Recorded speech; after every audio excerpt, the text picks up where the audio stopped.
Hello guys, welcome to our channel. আমার নতুন একটি ভিডিওতে তোমাদের সকলকে জানাই অনেক অনেক ভালোবাসা। আগের দুটো পার্টে তোমরা দেখতেই পেয়েছো যে আমরা পুরীতে গেছি এবং পুরীতে গিয়ে সমুদ্রে যেমন স্নান করেছি তেমনি জগন্নাথ দেবের দর্শন করে তার পুজো দেওয়াও হয়ে গেছে। এবার থার্ড দিন আমরা বেরিয়ে পড়েছি সাইট সিনের উদ্দেশ্যে। তো এখানে নানা রকম প্যাকেজ সিস্টেম থাকে, সেই প্যাকেজ সিস্টেমটাই আমরা নিয়েছিলাম, দুটো প্যাকেজ নিয়েছিলাম। তো আজকে আমরা ঘুরতে যাচ্ছি চিল্কা হ্রদের উদ্দেশ্যে। অনেকক্ষণের ব্যাপার, সকাল সকাল বেরিয়ে পড়েছি। ওই যে সবাই হাই হাই করছে। আমার ছেলে তো সকালবেলা ঘুম থেকে উঠতে পারে না, ওখানে কেন মনে করছিল, তবে এখন ঠিক মেজাজে আছে। তো আমরা এই বাসে করেই যাচ্ছি। এই চিল্কায় চলে এসেছি। প্রথমেই বলে রাখি, চিল্কা হলো একটি এশিয়ার বৃহত্তম নোনা জলের হ্রদ। 3টে জেলা নিয়ে এর বিস্তৃতি, অনেক বড় হ্রদ, বিশাল বড় হ্রদ। তো এখানে যেমন শীতকালে আসলে এবং অন্যান্য সময় হয়তো, বিশেষ করে শীতকালে পরিযায়ী পাখির দল দেখা যায়, যাদেরকে খাবার দিলেই খুব সুন্দর, মানে বোটে করে যেতে গেলে খুব সুন্দর লাগে ব্যাপারটা। আর দেখা যায় ডলফিন। তবে হ্যাঁ, ডলফিনের যে জাম্প করার জন্য জলের যে গভীরতা থাকা দরকার, সেই গভীরতাটা এখানে জলের অতটা গভীরতা নেই, তাই ডলফিন উপরের দিকে ভেসে চলে। তো কিছুক্ষণের ব্যাপার, ভাগ্যের ব্যাপার। দেখতে পারলে না পারলে নাও পেতে পারো, কিছু বলার নেই। ওই নাবিকরা, মানে যারা বোট চালায়, তারা যদি নির্দেশ করবে সেই সময় হঠাৎ করে তোমাকে দেখতে হবে, আর যদি দেখতে না পাও, না পারলে এই যে দেখো। আর এখানে হ্যাঁ, লাইফ জ্যাকেটগুলো সবাইকে পরতেই হবে অবশ্যই, কারণ অনেকক্ষণের ব্যাপার তো, 3 ঘন্টা 3.5 ঘন্টা তোমাকে জলভ্রমণ করাবে। জলের মধ্যে বেশি বেড়াটাটাই একটা আলাদা রকম অভিজ্ঞতা। এই দেখো আমার ছেলেটাও পুচকেটা পরে নিয়েছে, তবে হ্যাঁ পড়বে না, ও কিছুতেই এটা পড়বে না, এটা ওর পড়তে একদম ভালো লাগছে না। যাই হোক, এই যে আমরা এবার বেরিয়ে পড়েছি, ওই যে আমরা চলে যাচ্ছি, ওইখান থেকেই আমাদের বোটগুলো আছে, ওই যে সারি সারি বোট দাঁড়িয়ে রয়েছে, ওর মধ্যেই একটা বোটে আমরা উঠে পড়ব। এবং আশা করি দেখতে থাকো, ভালোই লাগবে, খুব সুন্দর অভিজ্ঞতা। এখানে আরও একটি ইনফরমেশন তোমাদের সকলকে দিয়ে রাখি, যদি কেউ কখনো চিল্কায় ভ্রমণ করতে আসো, তাহলে অবশ্যই তোমরা যে যার নিজের সাথে খাবার ক্যারি করবে, মানে বাড়ি থেকে খাবার বানিয়ে নিয়ে আসবে, কারণ এখানে খাবারের কোয়ালিটি যেমন বাজে তেমনি চড়া দাম।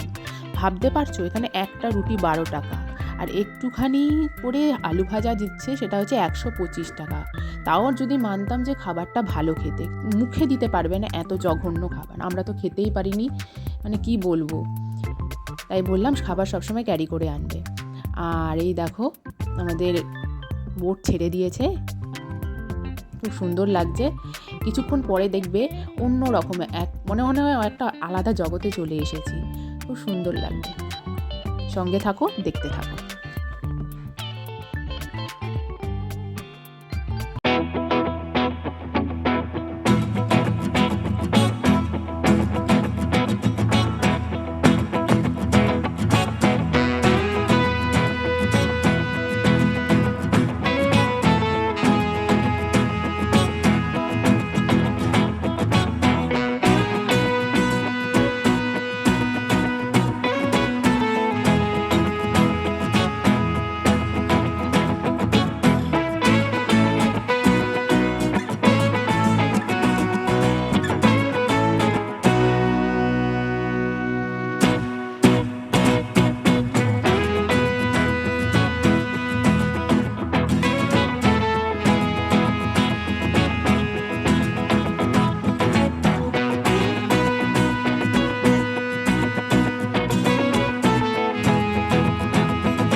তো সাগর সঙ্গমে গিয়ে সমুদ্রের অপরূপ দৃশ্য দেখে নবকুমার বলেছিলেন যে আহা কি দেখিলাম, জন্ম জন্মান্তরেও ভুলিব না। আমারও সেই একই কথা।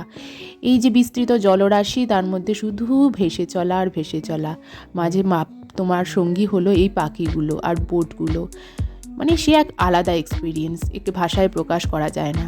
শুধু দু চোখ ভরে দেখলে মনের শান্তি হয়। তো একটু পরেই দেখতে পারবে বোটে একজন মানুষ উঠেছিলেন, সেখানে মানে মুক্ত টুক্ত, তারপরে নানা রকম রত্ন, সেগুলো পালস এবং নবরত্ন, পলা, এসব নানা রকম জিনিস দেখাচ্ছিলেন। তো শুনতে থাকো, দেখতে থাকো। मालूम है जो हम बोलते हैं स्वाति स्वाति, जो हमारा सावन महीना बोलते हैं उड़िया में। इनका जो पहला बारिश का बूंद जिसके अंदर पड़ता है, इसका दिल मोती बनता है। मोती माजी सबका अंदर नहीं होता है, किसी किसी में होता है। हम भी बोले मोती मिलेगा कि नहीं मिलेगा। इसके अंदर कोई ब्राह्मण है नहीं, बाजार में बैठा है ब्राह्मण, जोरी बैठा है, उल्लू बनाने के लिए आपको बैठा है। ठीक है, सामने देखो, सामने लो, नहीं तो कोई बात नहीं। और सबका अंदर मोती नहीं आएगा, किसी किसी में होता है। हम भी बोले भाई मोती मिलेगा कि नहीं मिलेगा।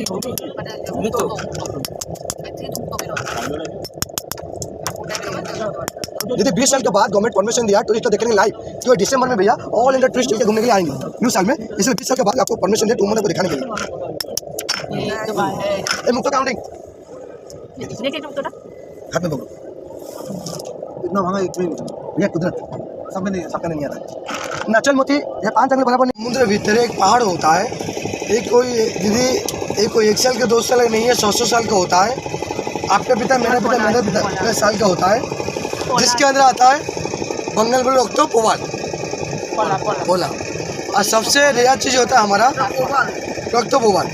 और सबसे माजी रेयर चीज़ होता है नवरत्न पत्थर, जो जगत नाथ जगन्नाथ पहनते हैं, जिसलिए समुद्र बोलते हैं भैया रत्न का भंडार। समुद्र में 2 चीज़ कभी नहीं मिलता है, एक एमरल्ड, एक डायमंड। एक खान में मिलेगा, पानी में नहीं। ठीक है, इसके चीज़ देख लो भैया। जो नवरत्न जो आता है 4,500 का आता है, जो मूंगा जो आता है 1500 रुपये का आता है, जो रक्तो पोवाल सिर्फ 1500 टका। जो नवरत्न पत्थर है कपाल, आपको बाजार में जाएंगे नवरत्न जिज्ञास कर से 9 कलर बैठा के आपको दे देता है। जो रियल नवरत्न भैया एक होता है, एक्स्ट्रा में 9 कलर होता है, जिसको हम लोग गॉड गिफ्ट। এখানে আরও একটা ইনফরমেশন তোমাদের দিয়ে রাখি। এই যে দেখাচ্ছে যে ঝিনুক থেকে মুক্তো বার করা বা এই নবরত্নর পলা, এই সমস্ত জিনিস বার করছে এবং এগুলো ওরা বিক্রিও করছে, কিন্তু সবাই খুব সাবধান, বুঝে শুনে কিনবেন। খুব চড়া দামে বিক্রি হচ্ছে। এর আসল নকল বিচার করার ক্ষমতা আমাদের নেই। ওরা তো বলছে আসল, তবে হ্যাঁ সব ক্ষেত্রে বলতে পারবো না এটা আসল কি নকল, তাই বুঝে শুনে কিনবেন, কেউ ঠকে যাবেন না দয়া করে। তাই কারণ 4,000 টাকা দামে যে নবরত্নটা বলছিল সেটাও 1,000 টাকায় দিয়ে দিল। যদি আসল হতো তাহলে কি এতটা লেস করা সম্ভব হতো? তাই বলতে পারছি না কোনটা আসল কোনটা নকল। হয়তো বা আসলও হতে পারে, সেটা বলতে পারবো না, আমাদের মন তো, তাই সাবধান করে রাখলাম। छुआछूती भेदभाव कुछ भी नहीं है।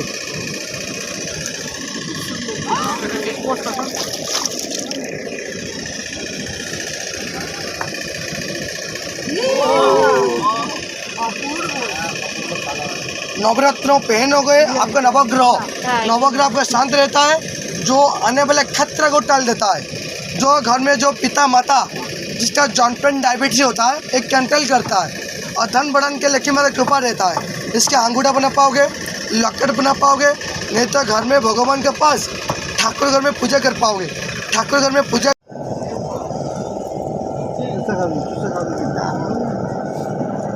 मंगल भारी रहता है, बार बार शरीर खराब रहता है, गाड़ी एक्सीडेंट हो जाता है, इसके लिए पहना जाता है। देसी गाय के कंचा दूध में इसको डालोगे 5 मिनट के अंदर गाय का दूध लाल हो जाएगा। दूसरा प्रूफ है, बाल धोगे इसके ऊपर लपेट के लाइटर लगाएंगे, आपका बाल कभी नहीं जलेगा। তো অনেকটা সময় জলে কাটানোর পর এই অবশেষে নৌকা আরোহী তো এই আমাদের এখানে নামালেন। এটা হলো কি বলে নাকি সাগর সঙ্গম দ্বীপ, যেখানে সাগর আর এই নাকি হ্রদের মিলন ঘটেছে। খুব সুন্দর জায়গাটা। এখানে এই যে ঝাউবন দেখো, এখান দিয়ে যেতে হয়। তো অতখানি আমাদের পক্ষে যাওয়া সম্ভব হয়নি সত্যি কথা বলতে। আর দেখো এই যে ওখান থেকে আমরা ঘুরে ঠুরে আবার রাত্রিবেলা বেরিয়ে এসেছিলাম, কারণ ওই সি বিচে এসেছিলাম। কারণ বাড়িও চলে গেলে তো ঘরেই চলে যাব, আর আসা হবে না, এই সমুদ্রটাকে মিস করব।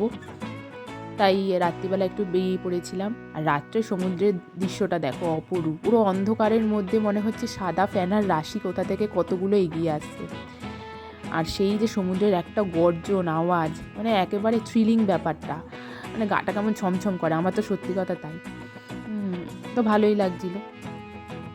এবং আমাদের পার্ট, মানে আজকে ঘুরতে যাওয়ার পার্ট এবং আজকে এই ভিডিওর শেষ পর্যায়ে আমরা চলে এসেছি। লাস্টে কতগুলো ফটো তোমাদের অ্যাড করে দিলাম, দেখো, আশা করি ভালো লাগবে। ভালো লাগলে অবশ্যই লাইক করে দিও, সাবস্ক্রাইব করে দিও, আর কমেন্ট করে জানিও কেমন লাগলো। ততদিনের জন্য ভালো থেকো, দেখা হচ্ছে নেক্সট কোনো ভিডিওতে। ভালো থেকো, সুস্থ থেকো।